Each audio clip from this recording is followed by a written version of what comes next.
Have you ever heard me say that I have the pleasure of sitting on many of my clients' safety committees?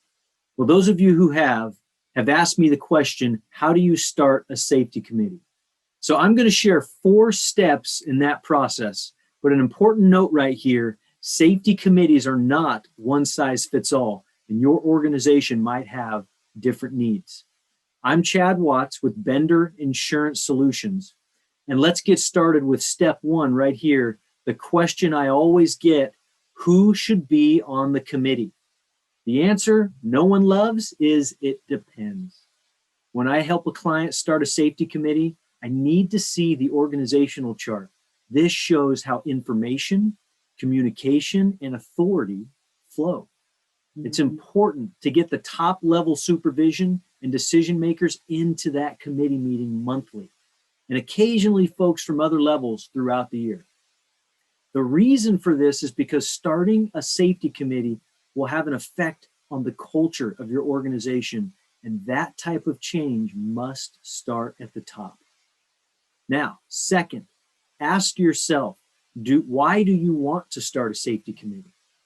The answer to this question will identify the purpose and the mission of the committee. It will help you identify other key employees to include, but most importantly, a purpose and a mission will help keep the committee pointed in the right direction. You'll quickly notice that you discuss a lot of topics and can easily end up down a sidetrack. Having a clear understanding of the committee's purpose and mission will keep you focused on the right objectives. Okay, third, don't jump right into creating a safety program because most of you already have one. Your injury and illness prevention program is your safety program. The committee is going to quickly learn how to implement it. How many times have you heard your IIPP should be a living and breathing document? This is how you bring it to life. You make it part of your monthly safety committee meeting, right? You make it a requirement for the entire committee to read it. Make notes about what they like, what they don't like, what they don't understand, which elements need more clarity. Then you have your author, the IIPP author, make changes, right? Approve those changes and update the document. This is where I feel the magic of a safety committee begins.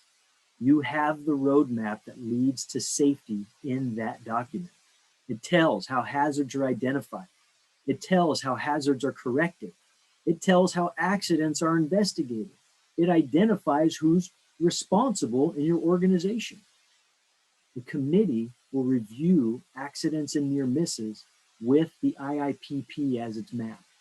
Okay? The committee will ask itself, which elements of the IIPP failed, leading us into danger instead of safety? How can we improve to avoid this accident in the future? Okay, fourth, now that everyone on the committee is familiar with the safety program and their role in it, we can start to strategize on how to implement the program. Processes, procedures, tracking, reviewing, style of communication, discipline versus incentives. This is the step that is most exciting because you get to see the changes right before your eyes, right? Attitudes change. Trust is formed in your organization at all levels. Incidents and accidents will be less frequent and managed more efficiently with a plan that everyone understands. Okay, call me. Let's discuss how to do this with your organization. Remember, safety committees are not one size fits all. I'll help you get started on the right foot with a firm foundation.